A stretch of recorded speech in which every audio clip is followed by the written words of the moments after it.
Manhã Total tem sempre espaço para empreendedorismo, não é mesmo? Para falar sobre o cenário econômico, não só na nossa região, mas também em todo o país.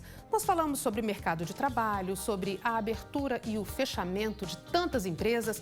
Muitas delas são familiares. Se você não faz parte de uma, deve pelo menos conhecer alguém que faça. E é sobre isso que nós vamos falar hoje. Eu chamo a repórter Fernanda Paranhos, ela está acompanhada da psicóloga Deise Carvalho e ela faz uma consultoria bem interessante. Nós vamos saber tudo agora. Bom dia para vocês! Bom dia, Tânia. Bom dia a todos. É interessante mesmo, a gente sempre fala sobre esse tema aqui no Manhã Total e eu tenho uma informação importante que eu acho que vai chamar a atenção de todo mundo. Uma pesquisa feita por uma financeira lá em São Paulo disse que pelo menos 30% das empresas familiares abertas entre parentes, elas não conseguem chegar até a segunda geração e só 5% delas chegam até a quarta geração. Isso é um dado interessante porque muitas delas acabam falindo e nem sempre é porque o produto não é bom ou porque a gestão foi deficiente. Há uma coisa envolvendo a questão familiar, é sobre isso que a gente vai falar com a Deise Carvalho, que é counseling sistêmico e também psicóloga. Deise, essa consultoria envolvendo um conceito de sistêmica nas empresas, como que funciona? Do que se trata? Bom dia, né? Então, o olhar sistêmico dentro das empresas é para perceber quais emaranhamentos, quer dizer, quais são as questões inconscientes, dentro do inconsciente, vamos dizer assim, da empresa, que está acontecendo, para que não deixe chegar o sucesso, não deixe chegar o dinheiro, existam conflitos entre os funcionários. Então, existem várias técnicas que a gente faz, entre perguntas e com as questões dos bonecos ou até outros mecanismos que a gente utiliza, para que a gente possa perceber quais coisas, quais sobreposições estão acontecendo para que faça com que aquela empresa não tenha um lucro e não tenha um sucesso que ela está esperando. Basicamente, pode acontecer um problema básico. A família que gera uma empresa, às vezes, não se comporta como funcionários e patrões daquela empresa e há uma confusão entre pai, funcionário, filho, enfim. Esse é o ponto crucial da coisa? Ótimo, ótimo que você falou isso. Eu pus aqui, para a gente olhar, dois contextos. Esse branquinho eu estou chamando de família. Então, tem um pai, uma mãe e um filho.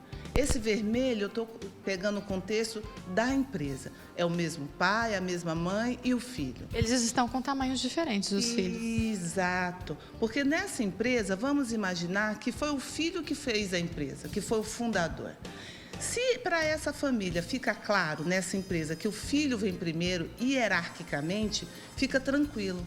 A grande questão que acontece é que os pais continuam querendo enxergar o filho como pequeno, não no contexto... Como filho, né? Isso, não no contexto empresarial que ele existe. Porque o que acontece? No contexto familiar, todos pertencem. Basta nascer que você pertence a uma família. Basta nascer que você pertence aos brancos, independente da questão moral. Quer dizer, independente do que você faz, independente se os pais concordam ou não com o que você executa. Numa família não é sempre assim, porque pode ser que esse filho... Numa empresa não é sempre assim. Pode ser que esse filho, mesmo os pais o amando muito, ele traga outras questões. Ele não seja bom para a empresa. O que acontece muitas vezes é que os pais não olham para o funcionário, e sim para o filho, e deixam esse filho dentro da empresa. Aí existe uma sobreposição de contexto. Então, muitas vezes, as pessoas estão locadas em lugares que elas não deveriam estar. Ocupando posições que não são delas. Exatamente. Então, uma grande questão da empresa familiar é que precisa perceber quem está falando com quem. Então, se é o pai, que é o líder da empresa, quando vai falar com o filho, que é um funcionário, não é o pai que está falando com o filho, e sim o líder que está falando com aquele colaborador. E, normalmente, não é assim que sente. O funcionário, que é o filho, sai magoado e o pai é mais bravo com o filho porque é o filho e não o funcionário. Então, é muito sutil isso e é muito importante que eles fiquem atentos. Conversem de negócio só na empresa, não em casa. É uma excelente dica, inclusive, desde a gente tem algumas perguntas que os nossos telespectadores mandaram. O Júnior Caritel está com ela. Júnior, bom dia. Pode mandar as perguntas aqui para a Deise. Bom dia, Fernanda. Bom dia, doutora Deise. Então, nós recebemos algumas perguntas pelo nosso WhatsApp e a primeira vem lá do Pontal, lá de Ituiutaba. É a seguinte pergunta: um casal pode abrir uma empresa junto? Isso não atrapalha o relacionamento? Excelente. É a pergunta do Joaquim Ribeiro. Muito bom, Caritel. Eu já ia até perguntar.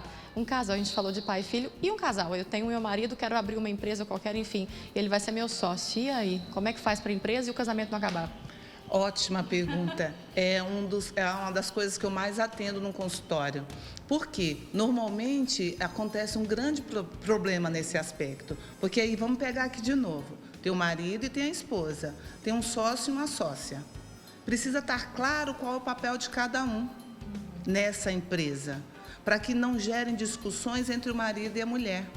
Ou, se existir um conflito dentro da empresa, que ele seja deixado dentro da empresa, porque senão vai para a mesa do jantar da família. É fácil? Não, é um grande desafio. Eu brinco com os meus clientes nisso, é como, tira o paletó, coloca o paletó, sabe? É como se lembrasse, quem está aqui jantando? É um exercício difícil, né, Deise? É uma tomada de consciência que eu falaria assim, que é desafiante. É possível? É possível. Mas um casal, quando ele resolve empreender junto, ele precisa entender que precisa ter limitações. Porque senão, inclusive, os filhos se perdem. Porque senão os filhos não sabem com o que eles estão falando. Se eles estão falando com os pais ou com os sócios. Muito bom, eu acho que a gente tem muitas dúvidas ainda. Caritel, tem mais uma pergunta para a gente aí? Tem mais uma pergunta, sim, essa é polêmica. Discordar do chefe é sempre errado? É a pergunta da Maria Eduarda Gomes, lá do bairro Martins. Bacana, eu acho que isso até escapa da questão da empresa familiar. Discordar do chefe pode acontecer ou não? Acontece, mas está certo ou não? Então, aí isso é legal. Quem está discordando do chefe? É o funcionário ou é o filho querendo que aquele chefe haja com ele como um pai? Porque a gente está falando de empresa familiar, mas muitas vezes quando a gente vai para a empresa, para o nosso trabalho, nós trazemos as nossas questões não resolvidas do nosso sistema familiar para a empresa. Então, pode ser que uma empresa não é da mesma família, mas os funcionários falam assim, lá é a nossa família. Não, lá não é a nossa família. Lá é o nosso trabalho, mesmo que existam relações interessantes. Discordar do chefe é importante? Sim. Se eu discordo de uma maneira adulta, se eu coloco o porquê que eu discordo daquilo, é isso que uma empresa precisa. Eu me posiciono, não é discordar, é posicionamento. Quando eu falo assim, eu pareço o filho discordando do pai, de uma ordem do meu pai.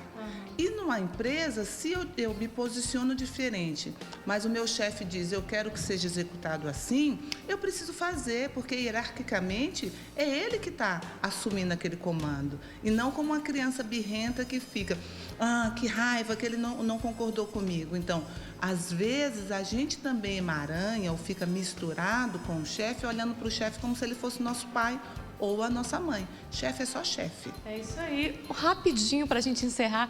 Caritel, tem mais uma perguntinha, a última para a gente fechar com chave de ouro aí? Tem mais uma, sim. Essa pergunta é do Leonardo Silva, do bairro Tibere, e ele quer saber, meu pai quer que eu pegue a direção da empresa para que eu seja a terceira geração a cuidar dos negócios da família, mas eu não quero. Esta minha posição está errada? É bacana a gente prestar atenção que meu pai quer. Acho que aí já está o problema, né, David? Ótimo, Leonardo. Essa questão é muito interessante. Herdeiro é diferente de sucessor. E, normalmente, muitas empresas querem que a empresa continue na família, mas nem sempre é o mais adequado para a empresa. Para quem vai liderar a empresa, ela precisa ter uma afinidade, gostar daquele conhecimento. Não é porque a pessoa não está na liderança que ela deixa de ser dono.